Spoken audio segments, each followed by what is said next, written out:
कुछ योद्धा होते हैं जो रोशनी में नहीं लड़ते, हाँ, जो अंधेरे में अपना काम करते हैं। जरा सोचिए, एक ऐसी दवा जिसे ऑक्सीजन पसंद ही नहीं, जो सिर्फ उन्हीं दुश्मनों पर वार करती है जो बिना ऑक्सीजन के जिंदा रहते हैं। थोड़ा रुककर, उस दवा का नाम है मेट्रोनाइडाजोल और ज्यादातर लोग उसे फ्लैजिल के नाम से जानते हैं। एनारोब्स के लिए ये एक तरह से राजा है। दरअसल कहानी शुरू होती है 1950 के दशक में। फ्रांस की एक लैबोरेटरी में वैज्ञानिक नाइट्रोइमिडाजोल नाम के एक कंपाउंड पर काम कर रहे थे।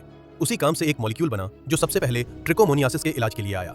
हाँ, तब किसी ने नहीं सोचा था कि यही दवा आगे चलकर इतनी बड़ी पहचान बना लेगी। 1960 में इसे FDA की मंजूरी मिली और फिर थोड़ा समय बीता। 1970 के दशक में डॉक्टर्स ने एक बात नोटिस की, ये दवा सिर्फ पैरासाइट्स को ही नहीं बल्कि एनारोबिक बैक्टीरिया को भी मार रही थी। बस वहीं से एक अंधेरी लेकिन ताकतवर कहानी की शुरुआत हो गई। अब समझिए, मेट्रोनाइडाजोल कोई साधारण एंटीबायोटिक नहीं है। ये तब तक काम ही नहीं करता जब तक सामने वाला बैक्टीरिया या पैरासाइट बिना ऑक्सीजन के जी रहा हो। हाँ, यही इसकी असली ताकत है। ये दवा उनके अंदर जाती है, वहां इसका नाइट्रो ग्रुप रिड्यूस होता है और फिर टॉक्सिक रेडिकल्स बनते हैं। थोड़ा रुककर, ये रेडिकल्स चुपचाप उनका DNA तोड़ देते हैं। कोई शोर नहीं, कोई चेतावनी नहीं, बस अंदर से हमला। इसीलिए इसे एक तरह का साइलेंट सेलुलर असैसिनेशन कहा जाता है। यही वजह है कि फ्लैगेल सिर्फ अंधेरे में ही असर दिखाता है। जहां ऑक्सीजन नहीं, वहीं इसका असली खेल शुरू होता है। अब जरा इसकी हुकूमत देखिए।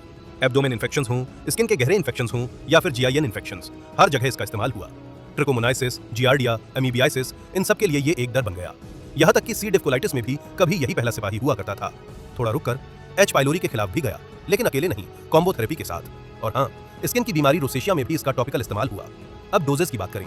सिंपल इन्फेक्शंस में 500 मिलीग्राम हर 8 घंटे। ट्रिकोमोनाइसिस में एक ही बार 2 ग्राम की डोज और कहानी खत्म। सी डॉट डिफ के लिए 10 दिन का कोर्स। अमीबियासिस में 750 मिलीग्राम हर 8 घंटे 5 से 10 दिन तक। एक बात याद रखिए, अक्सर इसे एम्प्टी स्टमक लेने को कहा जाता है ताकि ये बिना रुकावट अंदर तक पहुंच सके। लेकिन हर राजा के साथ एक श्राप भी होता है, फ्लैजिल का भी है। मेटालिक टेस्ट, नोजिया, हेडेक, कई बार यूरिन का रंग गहरा हो जाता है और कुछ लोगों को लगता है जैसे शरीर कोई मशीन बन गया हो।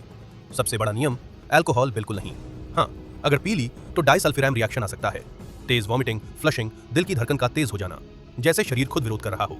लॉन्ग टर्म यूज में पेरिफेरल न्यूरोपैथी हो सकती है, मतलब नर्व्स को नुकसान। हाई डोजेस में सीजर्स और साइकोसिस तक देखे गए हैं। रैट्स में इसे कार्सिनोजेनिक पाया गया।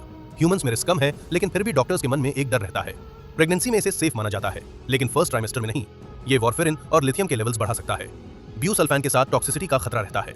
आज भी प्रोटोजोआ और एनेरोब्स के लिए ये एक जरूरी दवा है। हाँ, रेजिस्टेंस बढ़ रहा है, खासतौर पर ट्राइकोमोनास में। फिर भी ये सस्ता